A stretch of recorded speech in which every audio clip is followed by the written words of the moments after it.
देवी ब्रह्मचारिणी द्वितीय नवदुर्गा। किंवदंती के अनुसार राजकुमारी पार्वती बचपन से ही अपने पिछले जन्म के बारे में बुरे सपने देखती थी। एक बार जब देवर्षि नारद राजा हिमवंत के महल में आए तो उन्होंने पार्वती को बताया कि वह अपने पिछले जन्म में देवी सती थी और देवी आदि पराशक्ति का अवतार होने के कारण उनका भगवान शिव की पत्नी बनना तय है।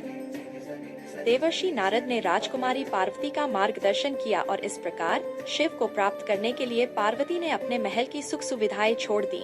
केवल एक सफेद साड़ी और गले में रुद्राक्ष की माला पहन वह नंगे पैर चलकर जंगल गई और कठोर तपस्या करना शुरू कर दिया।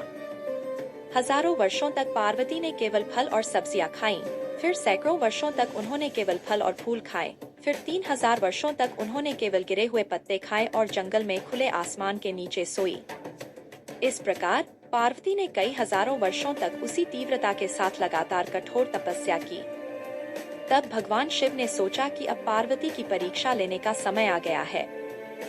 इसलिए उन्होंने अपने शिष्यों सप्तऋषियों को यह आदेश देकर पार्वती के पास भेजा कि वे पार्वती की उपस्थिति में शिव निंदा करें। सप्तर्षियों ने शिव के आदेश के अनुसार ही किया। उन्होंने पार्वती को उनकी तपस्या जारी रखने से रोकने के लिए पार्वती की उपस्थिति में शिव निंदा करना शुरू कर दिया।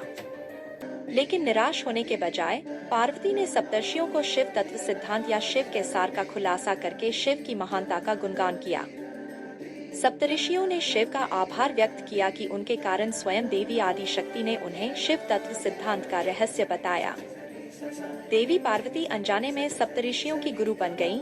इस प्रकार सप्तऋषि असफल हो गईं।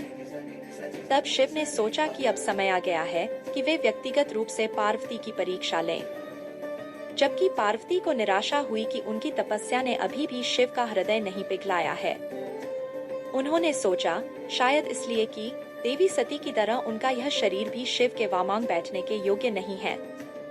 यह सोचकर कि यदि यह शरीर शिव प्राप्ति के योग्य नहीं है तो इसे नष्ट कर देना ही बेहतर है। पार्वती ने एक चिता जलाई और वे उसमें प्रवेश करने ही वाली थी कि अचानक आग बुझ गई और एक बूढ़ा ब्राह्मण पार्वती के सामने आ खड़ा हुआ। ब्राह्मण ने पार्वती से पूछा, तुम किसकी प्राप्ति के लिए इतनी कठोर तपस्या कर रही हो? पार्वती ने उत्तर दिया, परम शिव को प्राप्त करने के लिए। यह सुनकर ब्राह्मण ने उपहास करते हुए कहा, शिव, लेकिन वह ऐसी तपस्या के योग्य नहीं है। वह श्मशान में रहता है, अपने शरीर पर भस्म लगाता है और सभी प्रकार के भूत प्रेतों से घिरा रहता है। वह तुम्हारे जैसी कोमल सुंदर राजकुमारी के लायक नहीं है। पार्वती ने एक बार फिर दुख से अभिभूत होकर कहा, मुझे नहीं पता कि जब आप शिव को नहीं समझ पाए तो आप योगी कैसे बन गए। पार्वती ने सोचा कि शिव का कोई संकेत नहीं है और उन्हें फिर से केवल शिव निंदा ही सुननी पड़ी। दुख से घुटते हुए पार्वती अपनी झोपड़ी की ओर जाने के लिए मुड़ी, लेकिन किसी ने पीछे से उसका हाथ पकड़ लिया। बूढ़े ब्राह्मण के दुस्साहस पर क्रोधित होकर वह पीछे मुड़ी और पाया कि भगवान शिव उनके ठीक सामने खड़े मुस्कुरा रहे थे। अविवाहित पार्वती, तपस्विनी, योगिनी, ब्रह्मचारिणी ने अंततः भगवान शिव को प्राप्त किया, जो उनसे विवाह करने के लिए सहमत हुए।